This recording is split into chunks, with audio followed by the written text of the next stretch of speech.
everybody, my name is Jason, and today I was going to do a quick review, kind of initial look into my Trak Racer TR80.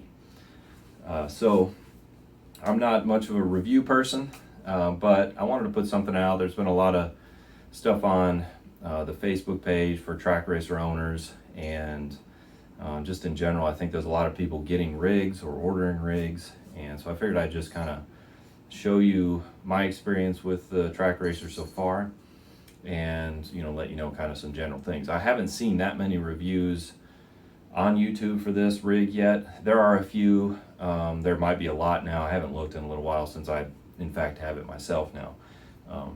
But I didn't, obviously I paid for this rig with my own money. And again, I'm not a professional review person. I'm going to try to just do this in one take, and so we'll just kind of start talking about it, and then at some point I'll probably pick up the camera and kind of show you the layout of the rig and some of the individual things that I like and don't like.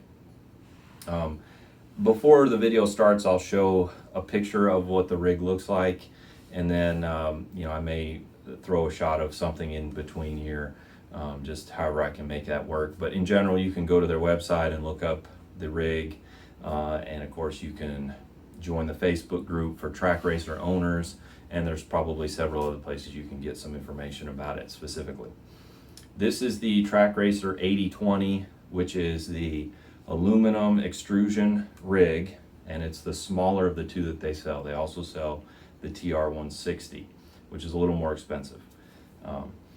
So just as a background, very quickly, I ordered the rig in April, middle of April. It was supposed to be here the end of May, and I got it middle of July. I know there's been a lot of people frustrated with Trak Racer, or their rig's not showing up, or it says the order's complete and this and that. And I was in the same boat. It took a long time to get it. Honestly, I think they're really working hard. They're a small business, like many small businesses right now in the world, that are dealing with the complications and the consequences of a worldwide pandemic. And I'm sure that they're sourcing some of their materials from China and wherever. It doesn't really matter. There's going to be delays, and that's just the unfortunate side of it. There's also tons of stuff being shipped, more than even normal, which is already insane. And so it's just putting a lot of delays on things. So try to be patient. It's hard. I know it took 12 weeks for me, and it was like I got to the point where I didn't know if it was ever going to show up. And then one day it did, and it was all good. So you'll eventually, I'm sure it will show up for you, and hopefully it shows up with all the pieces and FedEx didn't destroy it or whoever delivers it to you, and you'll be good there. On the assembly side of it, so the assembly is a bit of a headache. You know this going in. If you buy this kind of a rig, I hope you know it anyway. You're not buying a pre-built rig in the sense that it's the old tube style like they do still sell, which can only go together probably one way, and it's not that many different parts. Honestly, it's tubes and probably clamps to and some bolts to clamp those tubes together and give you your adjustability, but that's it. You put it together. Well, the beauty of going with an aluminum extrusion 8020 rig is the ability, the modularity of it. And so coming with that, though, the assembly is a bit hairy. Now, their instructions are not good. And if you haven't ever worked with this stuff, or you haven't ever, you're not very handy, you might have some struggles with getting it together. You're going to have to just use pictures, use the Facebook page again, and maybe some of what I show, but I mean, you just have to kind of use common sense and figure out how things go, and mainly look at pictures. One of the biggest things is bolt size, bolt length is very important on these. If you get a bolt that's too long, it'll bottom out into the extrusion before it tightens the T-nut, okay? And most of the bolts are the correct length. Actually, they're too short if you want to use the lock washer and the normal washer that they send. And so in a lot of cases, I've seen people go like, I can't get these bolts to start, or they're too long. Why are my bolts too long? Well, because they don't really give you instructions on where to install the specific bolt lengths, you kind of just have to figure it out. But the vast majority of them that are the same length, the shorter ones, are the main ones for installing the angles to put everything together. The longer ones are typically for things like the wheel deck, the shifter deck mount and pedals and that kind of thing. So, but you don't have to use the lock washers on every spot. You don't have to use the regular washer. In some cases I used lock washer, some cases I used regular. I didn't use both at all because the lock washers are too far offset and you just can't get it started. When you tighten this thing down, it's not going to move. Okay, that's the thing. You don't need to really worry about it. The lock washers are probably a good idea around, you know, on the wheel deck and things that you're actually contacting and where there's going to be more force going into, but in general it's very solid. All right, so it'll take you I think it's probably taking people on average a couple days to build the thing.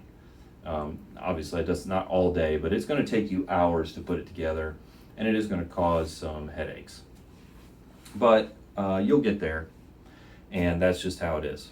But it offers great adjustability, definitely. Now this kind of goes with the assembly. You have the putting it together part of the assembly, and then you have the, okay, now I have it kind of together and it's all kind of tightened or loosened. You know, you really need to keep things kind of loose so you can move stuff around, like, you know, the whole wheel deck mounts and all that.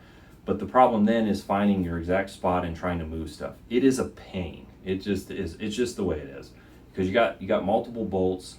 Now you can just usually tighten down one, maybe two, to kind of secure something while you sit and test or whatever. So you just have to expect that you're gonna have to take some time to adjust it. And if you're like me and you like to endlessly fiddle with everything, it can be a bit of an analysis paralysis thing, and you have to just call it at some point and say, you know what, it's pretty good. I'm good with it. You know, like a real race car, you don't have everything positioned perfectly in most, you know, unless you're in a really expensive race car, you're going to have stuff kind of out of position. You have to just get used to it. And so it's similar.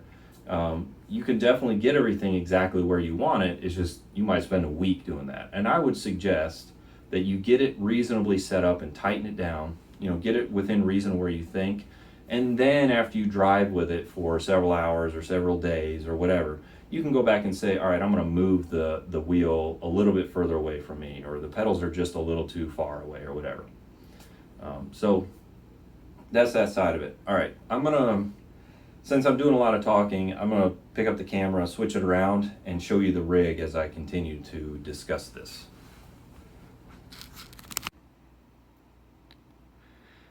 Okay, so I've got the camera turned the other way on the phone, and I can kind of walk you around my rig. So just on the front end, it is in the corner of my office, which is already kind of small, so it's a little cramped. I can't get like really far back pictures of it because of that. That's just the way it is. For reference of size, this is a 35-inch ultra wide, so you can kind of get an idea. It's just a T300 Thrustmaster with the Sparco rally wheel, and then some old V1 Fanatic.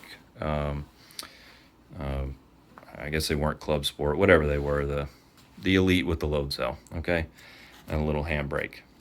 Ignore the non-black aluminum extrusion. That's stuff I've added, stuff I already had. This is the rally seat, and let me just start by talking about comfort of the rig in general. The seat is definitely good quality, and it does have pretty reasonable cushion. It is hot, okay? It is kind of like an Alcantara in most places, so it's hot. I also came from, you know, basically racing or driving on my desk with a nice mesh desk chair, which was extremely comfortable in the sense that it breathes better than anything you can put like this. So it is warm. You're going to have that probably regardless of what kind of seat you get. The comfort level on the seat is, I would say it's reasonable. It's okay. It's decent. It's probably not that far from like an actual, you know, racing seat. I had a race car seat, a Corbeau seat I was going to use before I just went with this, and I think it might have been a hair more comfortable maybe, but not much. It wasn't a big difference.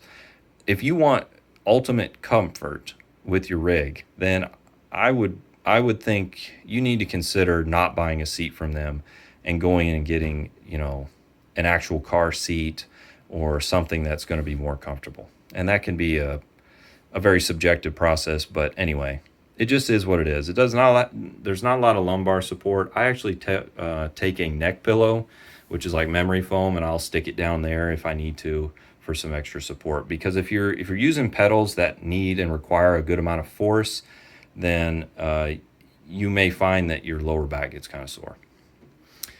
The only other thing about the seat I'll say is that my holes didn't quite line up, so I couldn't actually get the seat tilted back as far as I wanted. So I wanted to put the front on the top and the back in the bottom, and I couldn't actually accomplish that because this hole in the fiberglass didn't line up, the actual nut. So the seat does sit a little upright. It's not bad, but going on with comfort, I think the wheel deck is positioned, you can do quite a bit with it. And it's, I've definitely found a good spot for it. I will say this about the wheel deck. It has mainly 3 positions to adjust rotation of the rim, okay? So how far you want it facing out like this. And right now it's as far back as it can go. And you've got some negative lean or whatever, lean away from you like a normal car. Well, really like most race cars. The next step, at least for this wheel, put it, I'd say, straight up and down, maybe even a little angled this way. And I didn't really like that. And so it was a pretty big gap between those two. And then the next one was even further, which I assume is for something like a Fanatic base, like the CSW that has the angle base on it, if you wanted to keep that on, but then get it a little more level. So, but the wheel deck I'm happy with. I will say this, however, that when you sit, if you've got long legs, like I do, and I definitely can stretch out in here, that's not a problem. But these down here, you can potentially snag your knees on. And they're not sharp, but they're also not completely rounded. And this is how they show to be installed on the website and all the pictures I saw. Now you could flip them around so that they're angled the other way. Some people even put them on the back side. That's the great part about the modularity of this. But just, I've hit my knees on these a couple times. You just have to be careful getting in and out of it, and then just make sure that where your pedals are and all that you've got clearance there. So it's definitely something you have to pay attention to when you put it together and kind of start adjusting that. The only other things that I will say about the seat and the overall ergonomics of it is that for me, the TR80, and I haven't tried the TR160, but the seat was too close to the same level as the pedals. So as you can probably see, I've got the pedals mounted differently than they come are supposed to mount. Let me go back here and I'll show. So the way it was, ignore this is my own monitor stand situation.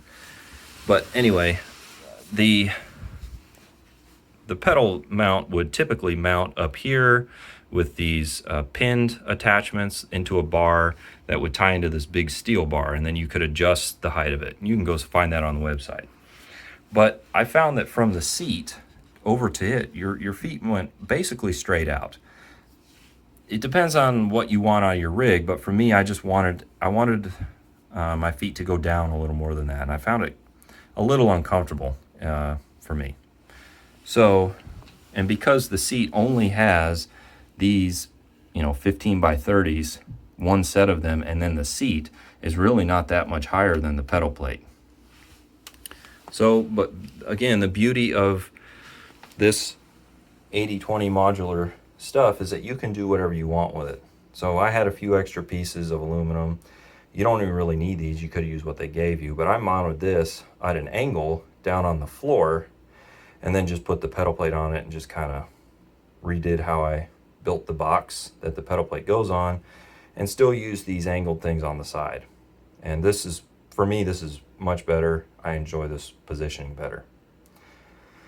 The only other thing about the pedals I'll say is that depending on the pedals you have, like for instance these, and these are old, all right, but these are still pretty common, and they're still pretty good pedals. I mean, they're not bad, and you can get them for reasonably priced, and they have a load cell in them. But these do have mount holes located in the plate. But the way the mount holes set the pedal plate is it centers it on the pedal plate. Well, that means that your legs are going to be offset off to the right. And it was a little significant for me. Now, I haven't tried taking these pedals off the base. You might be able to do that and install them directly to the pedal plate. I'm not sure. If I could put this heel cushion on, I would do that. I'm not even sure if that's possible. Maybe. I just haven't looked into it. But I ended up drilling my own holes for this pedal plate because I didn't like how far offset to the right the gas and the brake were, basically. So again, there's plenty of adjustability, and the pedal plate is drilled for a lot of different things. But, you know, they may or may not have slotted holes for the pedals you have. I don't know. You can probably do some more research on that. Other than that, you can see I added some LED lights, but other than that, the rig has been completely solid, and there's been really no wobble to anything. You know, you can, obviously this wheel is not strong, but you know, this thing it's not moving. Now, the monitor, the way I have my monitor mounted is a bit, you know, weird, but it works. It's fine, and it doesn't actually, it's not noticeably moving around when I'm driving. I'm actually going to go to triple monitor, so I might do an update when I do that. But and then this situation down here, I added on the mouse pad and the keyboard tray, which, you know, there's one of those pinned attachments that are pretty handy. That allow you to just rotate things. I've got a shifter on the way, so I've just kind of temporarily installed this and my handbrake, waiting for that to come in. So when that comes in, I'm going to kind of redo this. I used some of the other pieces that were a part of the pedal plate, but I didn't need for the pedal plate, so I just did my own thing. And again, that's the beauty of the 80/20 extrusion, is you can take what they sent you and you can do lots of different things with it. All right, let me go back to the other so you can see me, and I'll put the camera back up and we'll finish this out.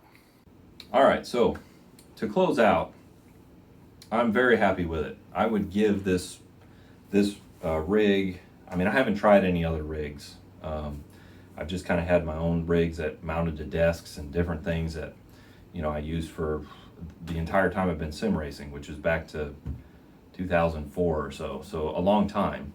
And I've never had a rig, but I knew I wanted to go 80/20 because I had already bought some pieces and built my own, you know, desk mount effectively that could come on and off, and I just knew how cool it was. Now it's expensive, yes, it's a little more expensive, but I think it's worth it because, as you can see with my rig, I've already added several things that I wanted to add, and it just allows for so much of that. And you know, it's maybe not for everyone. If you just want a rig to go do what you know, you're sim racing and you know exactly what you want on it already, then you're good. But this allows for so much modularity, and that's one of the benefits of it. Here's the only question, and I've seen this, and I don't know the answer, but I'll give you my 2 cents. Do you buy this TR80 or do you buy the TR160, which is similar, I think more similar to the SimLab rig, and is kind of track racers like top of the line rig. It's got some taller extrusion. It's a little fancier, and it's got a different design. And that's the main thing I want to talk about for a minute. I bought this one because I figured I don't need, that's overkill for me. I don't have a DD2 or, you know, a 30 Newton meter direct drive wheel, and maybe someday I get one, but I think it would work fine on this. And even if you had an issue where you're like, it's a little bit of flex, you could throw another piece of extrusion on there, which yes, you'd have to buy, but you could throw another piece of extrusion on there and have no issues. I know that. This thing is solid anyway. But now that I own this one, and I don't remember offhand the price of the TR160, the increase. It might be $100, it might be $150. It's a reasonable amount. It's probably more than $100. I'll have to take a look, and I'll post in the comments how much more it is. But the design is different, and I think the design probably mimics more of a sim lab design, and I think there are some benefits to the way they designed it. The wheel deck mounts on the top of the beam, the cross beam, and I think it's going to keep those prongs at the bottom that you could hit your knees on more out of the way. I think the seat is maybe a little higher, but also the pedal deck is now a kind of a U-shaped piece of steel that it still rotates, but it's mounted down in the extrusion. And I think that's the biggest thing, is that gives you some more adjustability to move it down further, to have a little more of a drop off the edge of the seat down to your pedals. I think it's a cleaner design. It's obviously going to be stiffer and more robust. Again, I don't know if that's really necessary. I don't think anybody's over here, as long as you put it together right and well, I don't think you're going to be flexing this. But there are some additional benefits maybe from the TR160. So I can't answer it, but I definitely would say if you're going to buy the TR80, or you're pretty serious about buying a track racer, and you're thinking TR80, I would probably take a little time and look at the TR60 a little more. And if you have any questions, post them down there. I'll answer what I can on this one. And if you go to the Facebook group or somewhere else, someone that's done a review on a TR160, they can get you some answers on questions you have for that. But I would at least consider it, because I think that the TR160 might offer some things on design that are maybe worth it, especially if you don't want to do kind of what I did and just kind of do your own thing.